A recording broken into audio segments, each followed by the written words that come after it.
Assalamualaikum dan salam takzim. Terima kasih untuk anda semua yang terus setia bersama kami di TV Selatan. Untuk hari ini anda bersama saya Zulaikha Zakaria dalam rancangan Muafakat Johor, dan hari ini kita akan bersama dengan tetamu terhormat kita, iaitu Yang Berhormat Datuk Kamaruzaman bin Abu Kasim, merupakan Presiden dan Ketua Eksekutif Johor Corporation. Baiklah Datuk, terima kasih kerana sudi meluangkan masa bersama kami. Okey, sebagaimana kita ketahui dan bertepatan dengan moto syarikat Johor Corporation, iaitu membina dan membela, Jacob mengakui bahawa keusahawanan adalah antara keutamaan untuk program-programnya yang dapat memberikan sumbangan besar kepada rakyat Johor.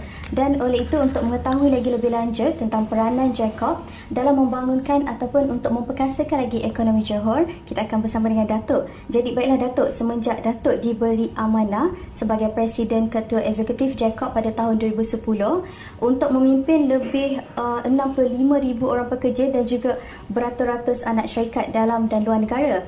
Jadi apakah Datuk bayangkan hala tujuan pada ketika itu? Okay, terima kasih Zulaikha kerana memilih Jacob untuk dalam siri Muafakat ni. Okay. Besar juga soalan tu berkenaan dengan perasaan saya pada mula mengambil tanggungjawab selaku Presiden Ketua Eksekutif Jacob pada 2010. Jacob memang telah pun pada ketika itu menjadi sebuah badan korporat atau lebih dikenali sebagai sebuah entiti konglomerat milik Kerajaan Negeri Johor. Dan memang kita memiliki pelbagai bisnes dan juga antara bisnes-bisnes ini juga adalah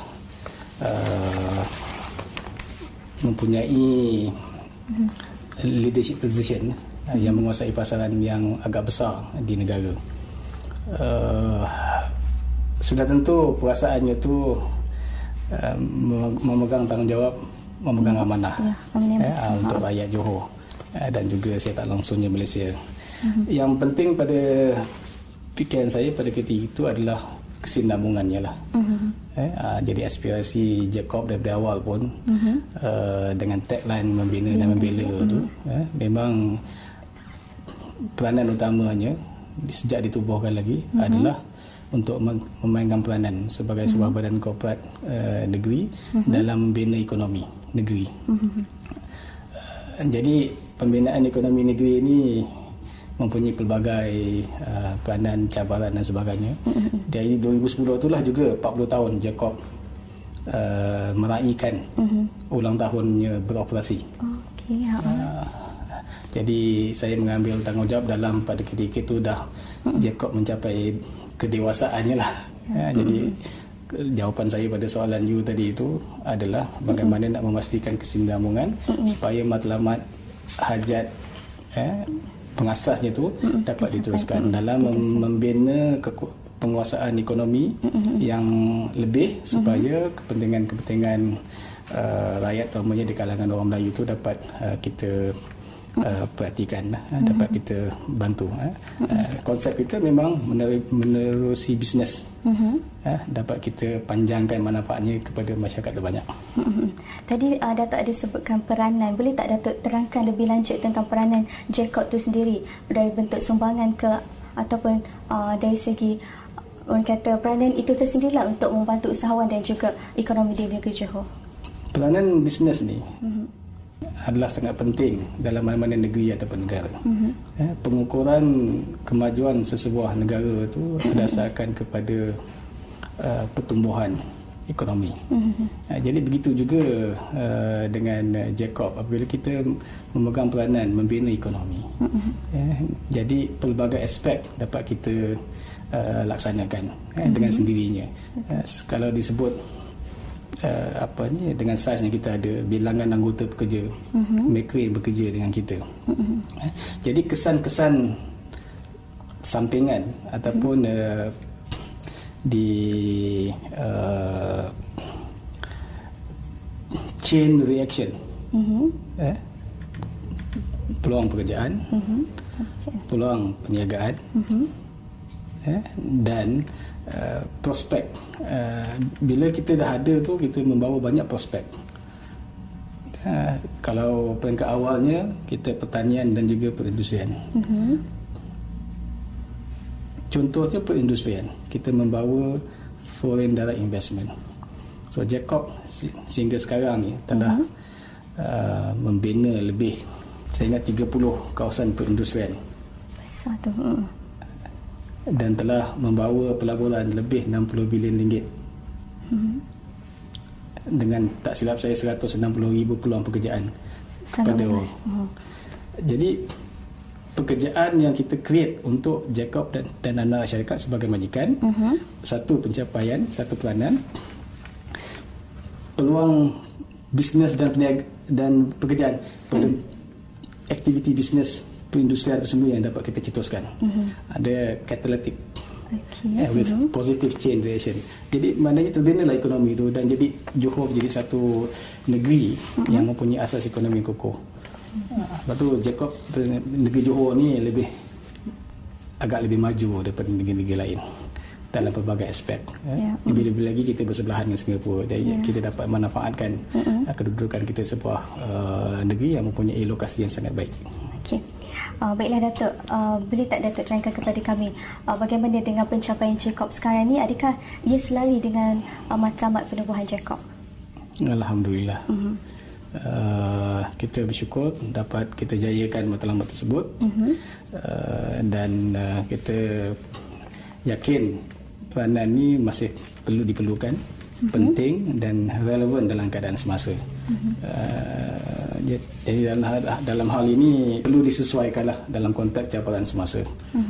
Datuk, saya nak bertanyakan mengenai peranan utama Jacob dalam pembangunan sosioekonomi yang merangkumi pembangunan ekonomi negeri, sektor bisnes serta tanggungjawab sosial korporat. Jadi boleh tak Datuk terangkan tentang peranannya di situ? Kita pecahkan peranan kita dalam 3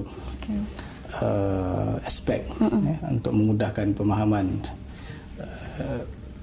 Pertama, sebagai badan korporat yang berasaskan bisnes. So perniagaan bisnes kita ceburi memang fokus pada bisnes, market disiplin, market oriented. Contohnya KPJ dalam bidang penjagaan kesihatan, dalam bahagian makanan. Ini semua bisnes. Dia punya behavioral pattern itu like any business entity. It must go for growth, it must go for profit. Satu cabang yang jelas. Tapi yang tengah-tengah kita ni, kita ada 3 ni, kita ada key dan kanan bisnes. Tengah-tengah ni lah dia banyak alamnya. Sebagai instrumen kerajaan, sebagai ejen pembangunan negeri, sebagai juga menceburkan ni dalam beberapa bisnes strategik. Itu peranan macam pembangunan perindustrian, pembangunan perumahan. Dia juga membuat untung, pada masa sama dia juga mesti melaksanakan program-program polisi-polisi kerajaan dalam pembangunan negeri. Dan yang satu lagi itu biasa kita sebut tanggungjawab sosial korporat lah, CSR. Dan CSR kita agak berbeza daripada maksudnya, kerana kita rangkumkan kerana dalam bisnes tak lengkap kalau tidak ada kita mengambil aspek hubungan kita dengan masyarakat, sama dengan pelanggan kita ataupun masyarakat setempat di mana kita buat bisnes. So dalam hal ini kita memilih keusahawanan, ciri-ciri keusahawanan itu sebagai asas untuk aktiviti CSR ni. Maknanya ada kecenderungan social entrepreneuring, supaya kita memilih daripada kita memberi hanya setakat memberi duit sumbang begitu saja. Kita adalah memberi sumbangan dalam bentuk supaya orang yang kita sumbang itu boleh akan datang berdikari. Maknanya dalam konteks kalau dikatakan if you want to help a man, don't simply give him a fish, give him the fishing rod lah. So dia boleh pancing, dia boleh dapat lagi. Itu kaedah yang kita pilih. Dan pelbagai lah. Jadi kita rangkumkan ni semua supaya kita ni boleh continue to survive. Because business success, profit, daripada situlah boleh membiayai aktiviti-aktiviti pembangunan negeri tadi, dan juga aktiviti CSR. Okey. Dan untuk tahun 2014 ni, apakah perancangan daripada Jacob untuk aktiviti CSR lagi? Selain mungkin sebelum ni ada wakaf anu, kebajikan, ataupun ada lagi orang kata akan ditubuhkan lagi aktiviti-aktiviti untuk kemasyarakatan? Kita sentiasa mencari ruang dan peluang, dan juga mencari golongan yang perlukan pertolongan, yang di mana orang lain tak kesampaian ataupun mereka yang tertinggal. Terbaru kita tubuhkan wakaf community di Pasir Gudang, khas untuk ibu-ibu tunggal. Ibu tunggal. Kalau contohnya konsepnya ni kita sewakan sama ada kita tapak tu yang telah kita buat ni, kita jadikan program, kita beli mesin jahit, kita gajikan satu cikgu yang ada berpengalaman untuk bekerja di situ sebagai full time, dan kita combinekan latihan dan juga allowance yang tertentu kepada cikgu tadi dan juga peserta. Kalau contohnya lah ini kepada ibu tunggal tu lah kita bagi dia peluang pekerjaan, maksudnya macam tu, bentuk sumbangan daripada Jacob. Daripada wakaf ni kita gunakan daripada dana wakaf. Dana wakaf kita ni ada manfaat yang kita terima daripada perniagaan tu, keuntungan dividen yang kita terima tu, beberapa jumlah tertentu kita salurkan kepada satu dana yang kita panggil untuk tujuan-tujuan kebajikan. Jadi kita pilih tujuan-tujuan kebajikan ni supaya untuk menjana pendapatan. Jadi bila kita modalkan tempat, mesin-mesin jahit dan perkakas-perkakas yang berkaitan tu, disertai dengan cikgunya untuk melatih, dan peserta dapat allowance RM400 untuk dia menyertai. Kemudian selepas pandai, dah boleh menjahit, dah cukup dia punya kualitinya, maka pusat ini akan membuka tawaran kepada orang ramai untuk datang buat tempahan jahitan, baju ke, langsir ke dan sebagainya. Hasil keuntungan tu dikembalikan kepada peserta. Jadi matlamatnya kalau 1 tahun mencapai satu tu, maknanya bolehlah peserta ni secara pukul-ratanya mendapat pendapatan sekitar 1,500 ibu tunggal ni. Dia dah dapat allowance khas tadi tu. Dan ini konsep baru kita laksanakan, dah pun berdasarkan permintaan penuh dah. Jadi kalau ada sukses yang ni, model ni, kita akan replicate, we will do to other few places. Kiranya macam untuk CSR yang untuk tahun 2014 ni tertumpu kepada kawasan dekat Pasir Gudang ke ataupun? Biasanya kita akan pilih di mana kawasan-kawasan yang kita mempunyai aktiviti perniagaan. Di Pasir Gudang memang kita aktif dalam pembangunan perumahan dan sebagainya. Jadi kita pilih di Pasir Gudang. Juga lepas ni nanti di Bukit akan ada di tempat lain juga. Di mana kita sebagai pemaju, jadi mudahlah untuk kita menentukan ada kedainya, ada tempatnya untuk kita melaksanakan aktiviti ini. 2014. Okey. Baiklah Datuk, terima kasih di atas penjelasan yang diberikan. Sebenarnya banyak lagi soalan yang akan kami ajukan mengenai peranan dan fungsi Johor Corporation itu tersendiri. Tapi sebelum tu kita akan berehat seketika dan kembali lagi selepas ini.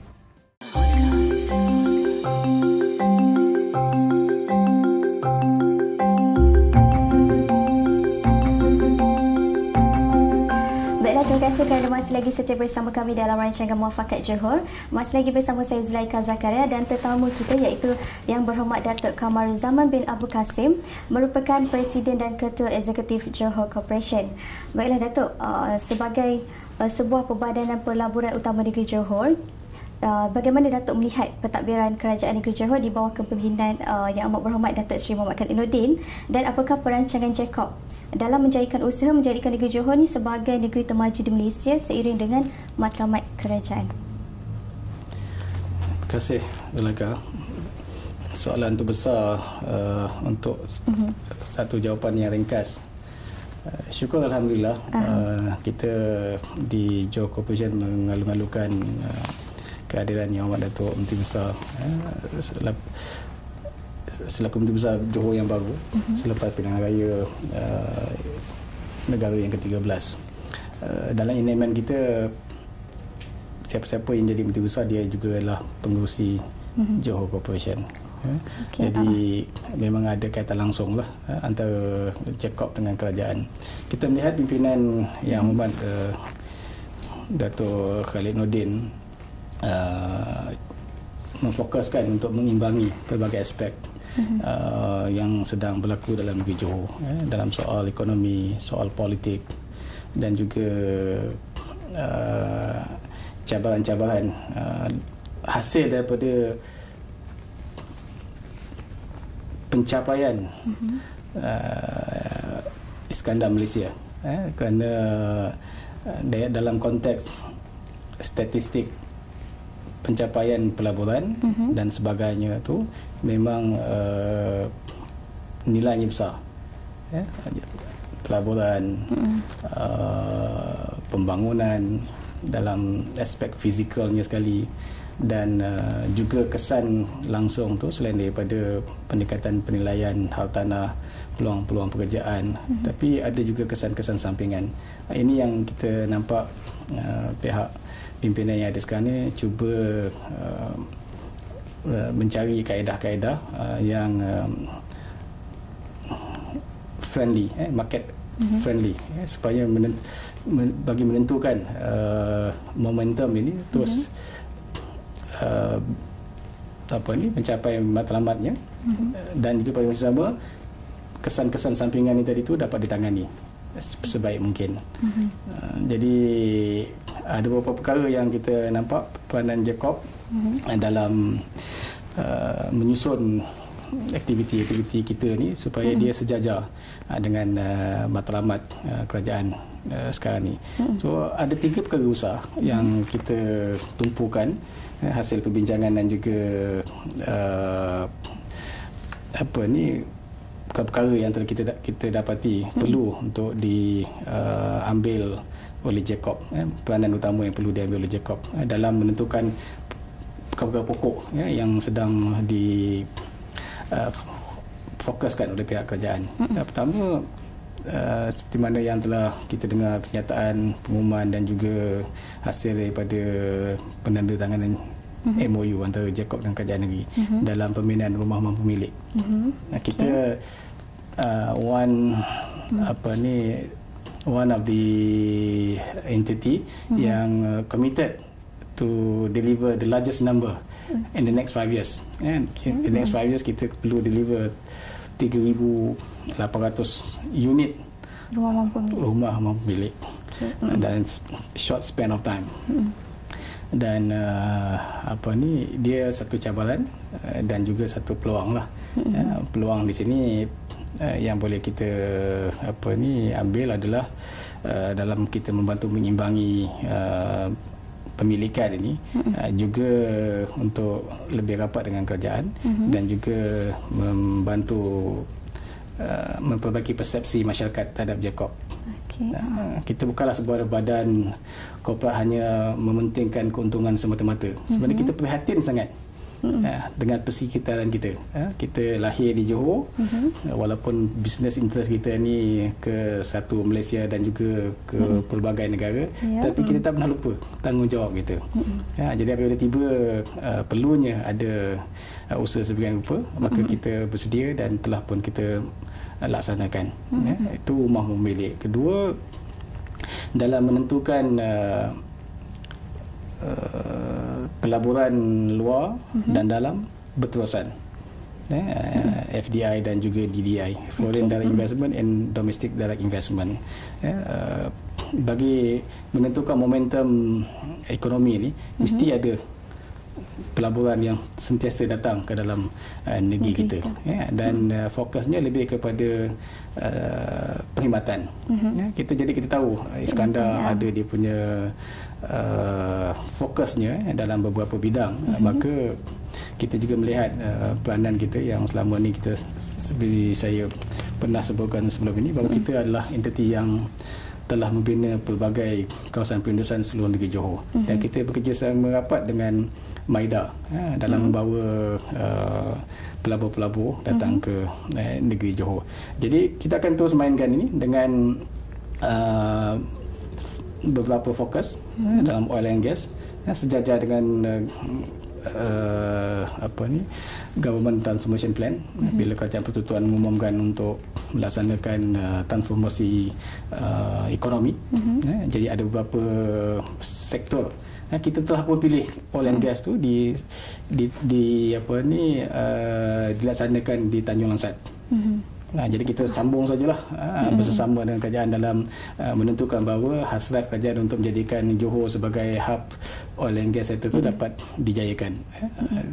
Dan lain-lain sektor yang sedang kita juga pilih supaya proses investment flow itu berjalan, dan juga dengan melihat kemungkinan untuk membuka lagi beberapa kawasan perindustrian yang baru di negeri Johor ni. Dan yang akhir sekali, kita akan terus aktif dalam bidang keusahawanan, sama ada skim keusahawanan yang ada dalam JCOC, maupun juga aktiviti-aktiviti dalam memupuk minat masyarakat, terutama daripada peringkat sekolah dengan program Bistari kita, sekolah rendah, sekolah menengah, dan juga di peringkat IPTA. Itu dari segi soal pendedahan bagaimana keusahawanan dalam konteks menguruskan beberapa bisnes melalui pengurusan syarikat. Jadi pendedahan kita ni spesifik. Ramai orang tak tahu kita telah pun menjalankan program ni dah, saya ingat beberapa ribu pelajar-pelajar sekolah telah kita latih. Dah lebih 20 tahun kita laksanakan ini, program Bistari ini. Dan selain daripada itu adalah dengan membuka rangkaian perniagaan yang mempunyai penguasaan yang tinggi dalam satu nilai rantaian perniagaan tersebut. Jadi kita boleh tentukan bagaimana penglibatan usahawan-usahawan ini dalam merebut peluang, kerana pasarannya itu tersedia ada. Itu antara lain yang kita sedang buat persiapan sejajar dengan matlamat pimpinan yang ada ni. Jadi kita nak bertanyakan tentang perancangan JCOC untuk tahun 2014 tahun ni, dan sektor manakah yang akan diberi keutamaan? Sektor peruncitan menjadi fokus kita pada kali ini. Dia beberapa perkara itu dalam soal menyediakan premis, seperti di Galeria Kota Raya. Itu memang khusus penyediaan premis supaya ada peluang kepada peniaga-peniaga Melayu, peniaga. Selain daripada di Laken Sentral, kita akan tentukan, dan juga di Emat. Ini memang lebih 50% peniaga-peniaganya, penyewa-penyewa adalah orang Melayu, Bumi Putra khususnya. Dan seterusnya kita sedang membuat persiapan melaksanakan satu bisnes yang kita jadikan dia yang boleh difranchisekan. Jadi apabila dah bisnes ni difranchisekan dan ada rangkaian kedai-kedai yang kita dapat laksanakan nanti, maka kita akan tawarkan kepada usahawan-usahawan yang berminat untuk menjadi franchisee dalam rantaian perniagaan tersebut.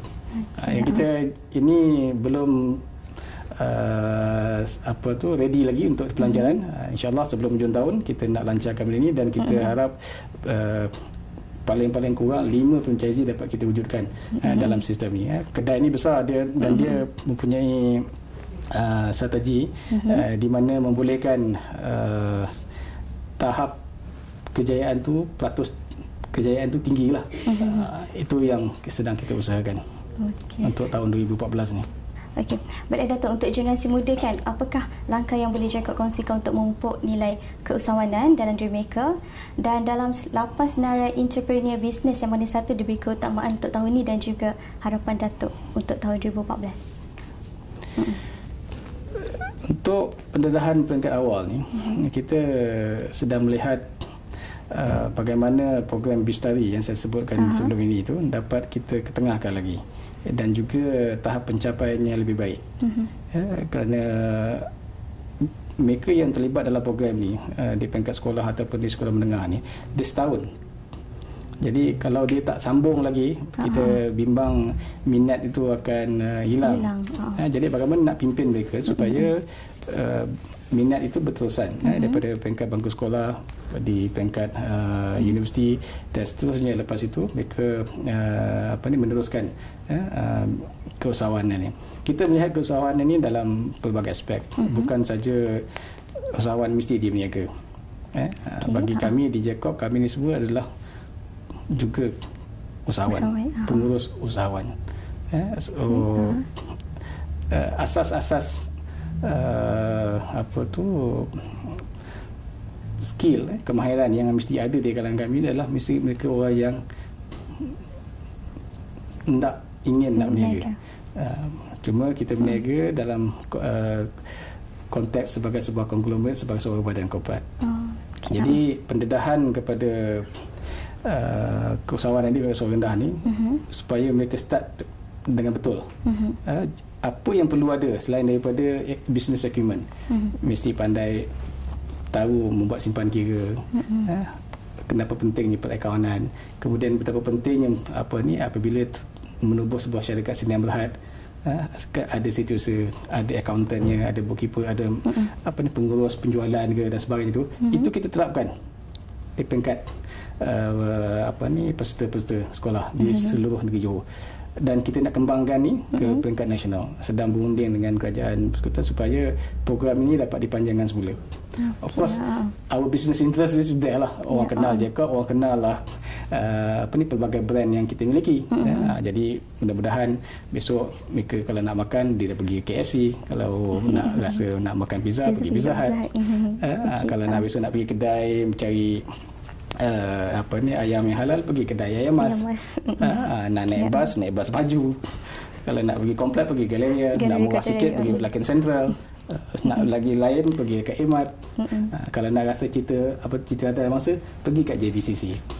Itu semua perniagaan-perniagaan yang ada dalam kumpulan Johor Corporation. Sakit, pergilah hospital KPJ. Jadi Datuk harapan yang boleh Datuk kongsikan untuk 2014 ni, apa yang Datuk harapkan untuk Jacob? Kita ada KPI, badan kerajaan, dah tersedia dia punya matlamat pencapaian keuntungan, mencapai matlamat pelaksanaan rumah milik itu. Itu kita nak tentukan dia bergerak, dan juga yang penting juga bagi saya adalah persepsi masyarakat terhadap Johor Corporation. Kita rasa di Johor ni banyak orang tak kenal dan tak sayang Jacob berbanding dengan mereka di luar negeri Johor. Mereka nampak Jacob sebagai sebuah badan korporat ni berjaya. Tapi orang di Johor tak melihat begitu. Mungkin pendedahan ataupun perkara-perkara yang kita sendiri perlu perbaiki diri kita lah. Baiklah, terima kasih di atas penjelasan diberikan Datuk. Dan nampaknya kita telah pun berada di penghujung rancangan. Terima kasih lagi sekali saya ucapkan kepada tetamu kita, iaitu Yang Berhormat Datuk Kamruzaman bin Abu Kasim, kerana sudah berkongsikan informasi mengenai Johor Corporation dan peranannya itu sendiri. Semoga Johor Corporation berjaya melengkapkan lagi satu proses orientasi agar dapat melahirkan usahawan yang berwibawa untuk menyertai komuniti perdagangan dan perniagaan Bumi Putra di negara ini. Jadi pada anda terus tonton kami dalam rancangan Muafakat Johor di www.tvselatan.com. Salam muafakat Johor daripada saya, Zulaikha Zakaria.